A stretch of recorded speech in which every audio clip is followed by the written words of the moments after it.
Hello and welcome back to the channel. In this video, we are going to be talking about criminals who are taking advantage of tornado victims. Criminals taking advantage of tornado victims. Now, this is ridiculous. This is ridiculous, but this is something that has happened, and I'm sure it's happened in other areas before, but there are 10 states that have been affected by these tornadoes. 10 states, right? In the main epicenter, they're talking about how these criminals decided that they are going to take cars, tornado damaged cars, copper, and other things. They're actually there loading these vehicles up and hauling them away without the owner's knowledge or anything.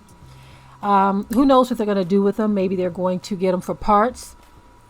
Maybe they're going to scrap them. But they also found them with loads of cash. I believe they had $100,000 on them.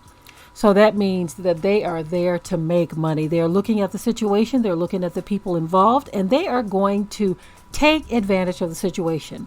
So anyway, I'm going to let you listen at the report. Of course, they're going to give you an update on some of the damage and the cost to repair all of what's happening in all of these different regions, right? But towards the end of the report, they're going to talk about the criminals, and I want you all to pay attention because criminals come in all shapes, colors, and sizes. There is no one size fit all for criminals. These are people who had the means and the transportation to get these vehicles out of there. So they were probably no doubt already in business. These are business people. Remember, criminals come in all shapes, colors, and sizes. Take a listen at this report, and I will be right back. Meanwhile, the deadly tornadoes that ripped through America's heartland 1 week ago today are continuing to be historical in so many ways. 7 tornadoes now confirmed in Kentucky. The recovery process for many there will be slow and difficult. Several businesses still struggling, some saying they will not rebuild. It was one of the hardest hit towns. Fox Weather reporter Katie Byrne is there this weekend. She's still looking at the damage and listening to the stories that are coming in. So many of them just heartbreaking. Katie? Yeah, Amy, now we're learning that this tornado could be the most expensive in U.S. history.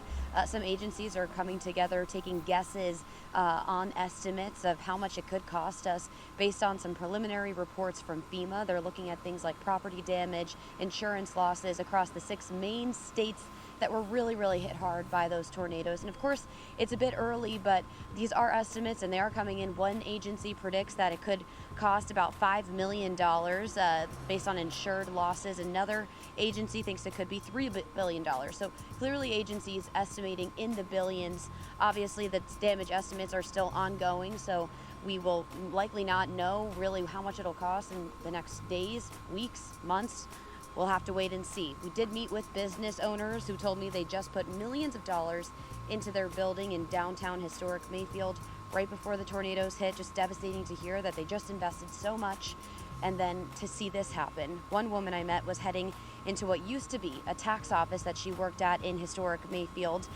She was rushing there after the storm because she wanted to get all the paperwork she could out of there to protect people's identities. She was also looking for a sentimental photo that she just happened to leave at work.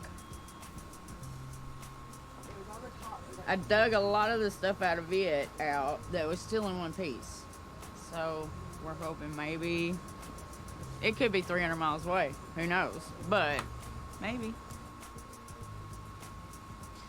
That's something we're starting to see. Yesterday, we rode along with Kentucky State Police. We just wanted to see what kind of calls they were responding to, and they were telling us that they were spending a lot of their days stopping to help people put tarps on their roofs to help them with the weather. But while we were with them, they got a call for theft. So they responded and they detained 6 individuals who were caught and ultimately arrested for stealing tornado damaged cars and taking copper. They were also found with over $100,000 in cash. The state trooper we talked to there said that was one of the biggest looting incidents that they've busted since these tornadoes hit this area. At this hour, 77 known dead in Kentucky, 1 person still missing. The governor expected to give us an update at 1 o'clock Eastern. Guys? Katie, we will stay tuned to get that report from the governor at 1 o'clock with you. Thank you. Okay, so although most of this report was talking about the damage and the cost and the recovery process, towards the end they showed you a very brief clip of some of the alleged criminals who are taking advantage of the situation and just preying on people's misfortune. That's what they're doing. They're going around and they are preying on or taking advantage of the situation and using this as an opportunity to make money illegally, you see. So this is why I think it's very important that when you are looking at the vast scope of criminality in the world, that you don't try to put one face to it.